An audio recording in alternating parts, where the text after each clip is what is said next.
ನಮಸ್ಕಾರ ಎಲ್ರಿಗೂ. ಸೊ ಇದು 20 ಫೀಟ್ ವೈಡ್ ಇರ್ತಕ್ಕಂಥ ಇದು ಚಾನಲ್ ಸರ್ವಿಸ್ ರಸ್ತೆ, ಅಂದರೆ ಗೌರ್ಮೆಂಟ್ ರಸ್ತೆನೇ. ಸೊ 20 ಅಡಿ ಬರುತ್ತೆ ಇದು. ಸೊ ಅಲ್ಲೇ ಸ್ವಲ್ಪ ದೂರದಲ್ಲಿ, ಒಂದು 50 ಮೀಟ್ರ್ ದೂರದಲ್ಲಿ ತಾರ್ ರಸ್ತೆ, ಇದೇ ತಾರ್ ರಸ್ತೆ. ಇಲ್ಲಿಂದ ನಾವು 50 ಮೀಟ್ರ್ ಒಳಗಡೆ ಬರಬೇಕು.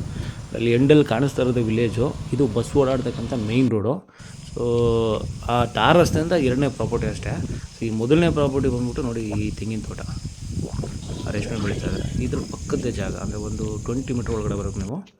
ಸೊ 20 ಅಡಿ ರಸ್ತೆ ಪಕ್ಕದಲ್ಲೇ ಚಾನಲ್ ಇದೆ. ತಾರ್ ರೋಡಿಂದ ಎರಡನೇ ಪ್ರಾಪರ್ಟಿ. ಸೊ ಇದು ಈ ರಸ್ತೆಗೆ ಅಡ್ಜಸೆಂಟ್ ಅನ್ನೋಕ್ಕೆ ಇದು 21 ಗುಂಟ ಫಾರ್ಮ್ ಲ್ಯಾಂಡು. ಸೊ ಇದೆಲ್ಲ ಮಳೆ ಪ್ಲಸ್ ಬುಷ್ಗಳು ಕೂಡಿದೆ, ಎಲ್ಲ ಕ್ಲೀನ್ ಮಾಡಿಸ್ಬೇಕು. ಕ್ಲೀನ್ ಮಾಡಿಸಿದ್ರೆ ಇದೊಂದು ನೀರಾವರಿ ಪ್ರದೇಶ.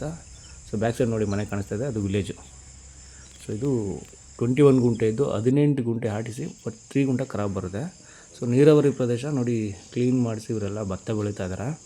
ಈ ಥರ ಸ್ಕ್ವೇರಾಗೆ ಮತ್ತು ಲೆವೆಲಾಗಿ ಫ್ಲಾಟ್ ಆಗಿರ್ತಕ್ಕಂಥ ಜಾಗ. ಸೊ ಬುಷ್ಗಳು ಕೂಡಿದೆ, ಕ್ಲೀನ್ ಮಾಡಿಸ್ಬೇಕಷ್ಟೆ. 21 ಗುಂಟ 18 ಗುಂಟ ಆಟಿಸಿ ಪ್ಲಸ್ 3 ಗುಂಟೆ ಖರಾಬ್ ಬರುತ್ತೆ. ಪಕ್ಕದಲ್ಲೇ ತೆಂಗಿನ ತೋಟ ಇದೆ. ಸೊ ಫಾರ್ಮ್ ಹೌಸ್ ಮಾಡ್ಕೊಳ್ಳೋದಕ್ಕೆ ಒಳ್ಳೆಯ ಜಾಗ. ಮೇಯ್ನ್ ರೋಡು, ಬಸ್ ರೋಡ್ ಪಕ್ಕದಲ್ಲೇ ಇದೆ, ವಿಲೇಜ್ ಪಕ್ಕದಲ್ಲೇ ಇದೆ. ಸೊ ಮೇಯ್ನ್ ಸಿಟಿನೂ ಒಂದು 12 ಕಿಲೋಮೀಟ್ರ್ ಆಗುತ್ತೆ.